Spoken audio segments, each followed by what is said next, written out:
পর্যন্ত আমাদের সর্বোচ্চ রাত 11টার ভিতরে আখিরি মোনাজাত দিতে পারলে উত্তম হয়, ঠিক কিনা বল? এতে মানুষের তাহাজ্জুদ, মনে রাখবেন সব এক পাল্লায় ওজন দিবেন না। কিছু লোক আছে গভীর রাতে মালিকের কদমে সেজদায় পড়ে। এই লালটু বল্টুর জন্য পৃথিবী ঠিক নেই। ওই যে গোপন কিছু বান্দা আছে গভীরে 10 লক্ষ টাকা দামের নিকিল করা সেগুন কাঠের খাটে শোয়া, ফ্রান্সের 30,000 টাকা দামের কম্বল গায়ে দিয়ে যদি শোয়ায় থন, এই জমিনে এমন কিছু লোক আছে রাত যখন গভীর হয় মানুষ ঘুমায়, রাত 3টা, 3:30, 4টা, ফজরের রক্ত হওয়ার 1 ঘন্টা আগে তাদেরকে 10 লাখ টাকার খাটে শোয়ায় ঘুম পাড়ায় রাখতে পারবেন। তারা উঠবে, ওযু করবে, পাশের বালিশে শোয়া স্ত্রীকে পর্যন্ত খবর দিবে না, বুঝতে দিবে না, ওযু করে গোপনে আল্লাহর কুদরতি কদমে সেজদায় পড়ে যায়। এদের জন্যই মূলত জগৎটা আছে। এই লালটু বল্টু, সুদখোর, ঘুষখোর, টেন্ডারবাজ, চাঁদাবাজ, সন্ত্রাসী, বাটপার, এদের জন্য তার দুনিয়া নাই। দুনিয়া আছে ওই কতগুলি লোকের জন্য, ঠিক কিনা বলে? আর এটাও আপনারা জানেন, বাংলাদেশকে বলা হয় ওলি আল্লাহর বাংলাদেশ, পিরাউলিয়ার বাংলাদেশ, কি বলেন ঠিক না? সেজন্য বাবা এই ওনাদের অভ্যাস হলো, এমনকি এশার নামাজের পরেও যদি নবীজি দেখতেন যে ওই যে গাছতলায় বসে 2টা লোক গল্প করে, রাগ করতেন। এই ব্যাককলের মতো গল্প করে, এরা তাহাজ্জুদ পড়বে না, জলদি বাসায় যে ঘুমায় না কেন? সুবহানাল্লাহ, সুবহানাল্লাহ।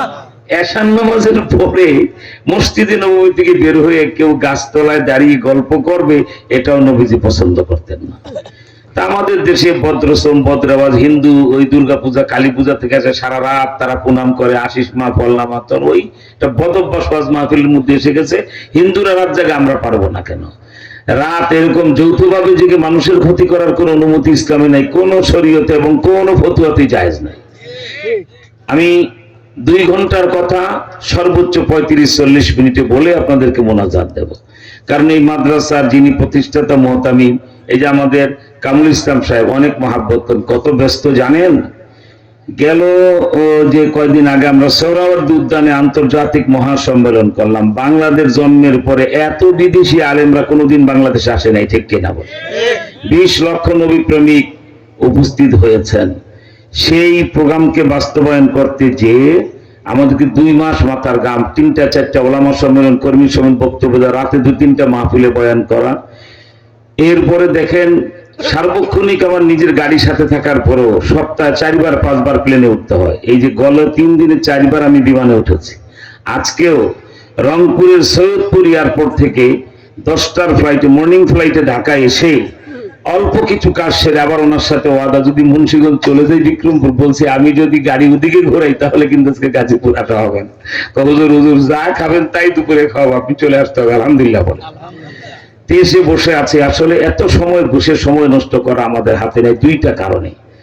একটা হলো দেশটা কিন্তু একটা ভয়াবহ জাহান্নামের খাদে, মানে বাংলাদেশ কি জান্নাতে যাবে না জাহান্নামে যাবে, মানে একটা অবস্থা, ঠিক কিনা বল? প্রতিবেশী রাষ্ট্র ভারত, যেই ভারতকে আমাদের কিছু সাবেক গুখাওয়া মন্ত্রীরা, ভারতের গুখাওয়া মন্ত্রীরা প্রতিবেশী বলে, এটা অন্যায়। ভারত আমার প্রতিবেশী না, সে এনিমি কান্ট্রি। ভারত আমার শত্রু রাষ্ট্র। আমার ভাইরা, এরপরে আজকে আমরা একটা বিশেষ দোয়া করব, কি জানেন? এই ভারতের বিরুদ্ধে মোকাবেলায় যিনি অবস্থান তৈরি করতে পারতেন, তিনি বেগম খালেদা জিয়া, যার অবস্থানটা জাতির মাঝে অনেক শ্রদ্ধা। তিনি মুমূর্ষু অবস্থায় হাসপাতালে আছেন। আসলে বদনসিব বেচারি, খুব যৌবনকালে স্বামী হারিয়েছেন, কলিজার টুকু একটা সন্তান চোখের সামনে বিদায় নিতে দেখেছেন।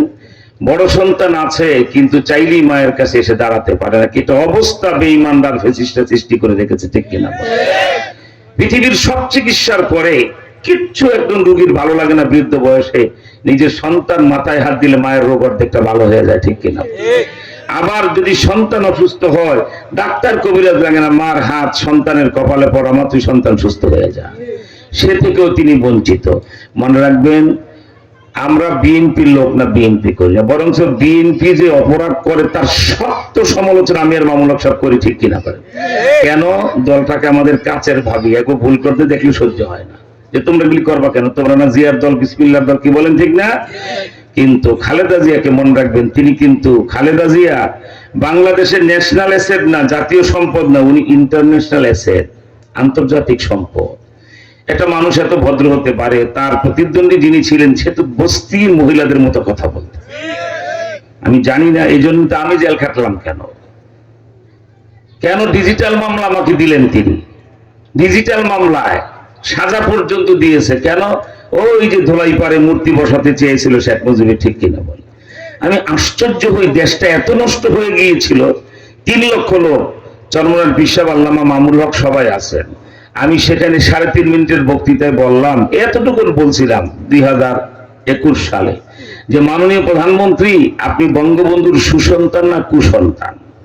যদি কুসন্তান হন আমাদের কোনো পরামর্শ নাই, যা মন চায় করেন, বাপের নামে পূজা করেন, পাঠা বলি দেন, যা মন চায় করেন। কিন্তু সুসন্তান হলে আপনার জন্য একটা পরামর্শ আছে, সেটা হলো এই মসজিদকে আন্তর্জাতিক ভাবে গিনেস বুকে নাম উঠছে Dhaka, the city of the mosque of the world, অর্থাৎ মসজিদের শহর ঢাকা। আজান যখন ফজরের হয় মনে হয় ঢাকায়, মনে হয় হাসরের ময়দানে সিংহায় ফুক দিছে হাজরত ইসরাফিল, ঠিক কিনা বলে? এই মসজিদের শহর ঢাকায় আপনি 100 কোটি টাকা খরচ করে চায়নাতে বডিটা বানায়া সীসা ডালা প্রাচীরের শিখিয়ে দিয়ে এটা জাহাজে করে এনে আপনি পোস্তগোলা ব্রিজের পরে আপনি যাত্রাবাড়ির আগে এই ধোলাইপাড়ে বসাবেন। 15-20 হাত দূরে একটা মসজিদ, 19 হাত দূরে আরেকটা মসজিদ, 2 মসজিদের মাঝে 60 ফিট উঁচা করে আপনার বাবার মূর্তি বসাবেন। দোহাই লাগে আপনার, মসজিদের শহর ঢাকাকে মূর্তির শহর বানাবেন না, ঠিক কিনা বল? আর শেখ হাসিনার টেন্ডেন্সি ছিল পদ্মা সেতু পার হয়ে যত লোক ঢাকায় ঢুকবে ওনার বাবার পায়ের তলাটা ঢুকতে হবে। মানে শয়তানকে গাছে ধরে মাঝে মাঝে এমন কিছু পাওয়া যায়, ঠিক কিনা বল? এরপরে আমি বলেছিলাম, মাননীয় প্রধানমন্ত্রী একটা কাজ করেন, আপনি সুসন্তান হলে আপনি কেন আপনার বাবার মূর্তি বানাবেন? আপনি মসজিদ মিনার বানান, 1000 ফিট উঁচা করেন, এবং সেই মিনারে আপনি পাশেই 12,000 ছাত্র কি বললাম যাত্রাবাড়ি মাদ্রাসায় ঢাকায় কয়েকটা মসজিদে সুন্নত তরিকে আজান হয়, সব সুন্নতের খেলাফ আজান হয়। একটা যাত্রাবাড়ি মাদ্রাসায় একচুল সুন্নত থেকে সেখানে সরার সুযোগ নেই, ঠিক কিনা বল? সুন্নত তরিকে আজান হয়। আপনি একটা কাজ করেন, মসজিদ মিনার নাম দেন, 1000 কোটি টাকা খরচ করেন, আর 1000 হরেন মাইকেল লাগান, যাত্রাবাড়ির মসজিদের মিনারের সাথে ডিজিটাল আপনি সংযোগ দিয়ে দেন। যে যাত্রাবাড়িতে আজান হবে আল্লাহু আকবার আল্লাহু আকবার, 1000 ফিট উঁচা মিনারে 1000 হরেনে যদি মাইকের আজান বেজে উঠে, এই গাজীপুর চৌরাস্তা থেকেও শোনা যেত, মাওয়া ঘাট থেকেও শোনা যেত, ঠিক কিনা? 3.5-4 কোটি মানুষ আমরা এই আশপাশে, ঢাকার আশপাশে গাজীপুর, মুন্সিগঞ্জ, বিক্রমপুর, নারায়ণগঞ্জ এগুলো আমরা বসবাস করি, ঠিক কিনা? 4 কোটি মানুষ পড়ায়, আলহামদুলিল্লাহ বলেন। এই 4 কোটি মানুষের কানে আজানটা পৌঁছবে। মিনারটা যেহেতু আপনার বাবার নামে মসজিদ মিনার, সওয়াবটা আপনার আব্বা পাবে। এটা হলো নেক সন্তানের কাম, ঠিক কিনা বল?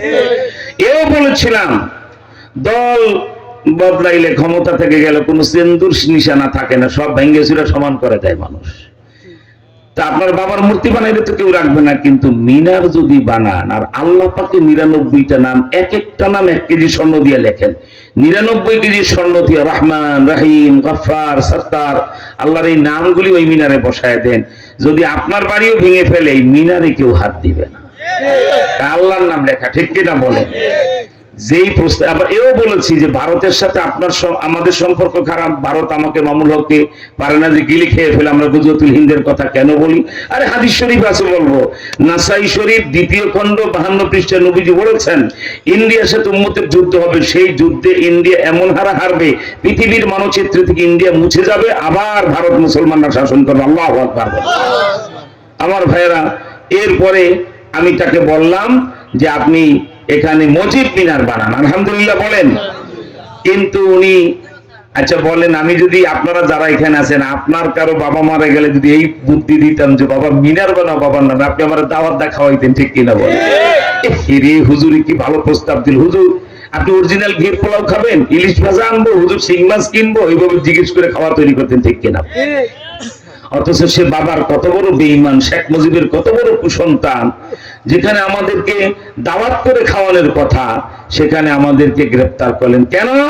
শেষ কথাটা বলেছিলাম মাননীয় প্রধানমন্ত্রী, আপনি প্রধানমন্ত্রীর দাম্ভিকতা ধরাকে সরা জ্ঞান করে জোর করে যদি শেখ মুজিবের মূর্তি বসান, ফজরের পরে বসাইবেন, মাগরিবের আগে, সূর্য ডুবার আগে ওই মূর্তি আমরা বুড়িগঙ্গায় জমা দিয়ে দেবো, ঠিক কিনা? জোরে এই কথা বলেন না কেন? কি বলেন, ঠিক না?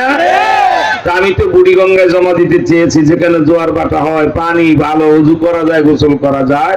কিন্তু ওনার 5 তারিখের পতনের পরে আমরা একটা মূর্তির কথা বলেছি, 4000 মূর্তি বাংলাদেশের যুবকরা ভেঙে শেখ মুজিবের মুখেও বহু জায়গায় পেশাব করছে, ঠিক কিনা? বহু জায়গায় মূর্তি এখনো মাথা নিচের দিকে পা উপর দিকে ঝুলতেছে, কি বলেন ঠিক না? আমার ভাইরা, তাই আমি বলতে চাই শেখ মুজিব এতটা অপমানিত হওয়ার কথা না। যত সিন্ধু লম্বা লম্বা কথা বলেন, 10 লাখ নেতা এক জায়গা করলে একটা শেখ মুজিব হবেন, এটা বাস্তব কথা। যে জীবনটা যৌবনকালে যে লোকটা 14টা বছর জেল খাটছে আমাদের এই মাটি মানুষের জন্য, আমরা অকৃতজ্ঞ না, তাকে অশ্রদ্ধা করতাম না, ঠিক কিনা বলে? কিন্তু শেখ মুজিবের মতো আকাশ ছোঁয়া নেতা অপমানিত লাঞ্ছিত হওয়ার জন্য শেখ হাসিনার মতো একটা কুসন্তান জন্ম দিলেই যথেষ্ট। কথা বলে না কেন? কি বলেন ঠিক না? শেখ মুজিবের যত অপমান সব তার মেয়ের কারণে, কি বলেন ঠিক না? তাই আমার আগে গোলজারি সাহেব বয়ান করে গেছেন, সাধু সাবধান, নেক সন্তান জন্ম দিয়া যান সদকায়ে জারিয়া, ঠিক কিনা বলে? বাপ মার কবরের পাশে দাঁড়ায় রব্বানা যালামনা আনফুসানা ওয়া ইল্লাম তাগফির লানা ওয়া তারহামনা লানাকুনান্না মিনাল খাসিরিন পড়বে। আলহামদুলিল্লাহ, আজকে মাহফিলে দোয়ার আবেদন স্থানীয় নেতা যারা সাইফুল ইসলাম সরকার, বাবুল সাহেব,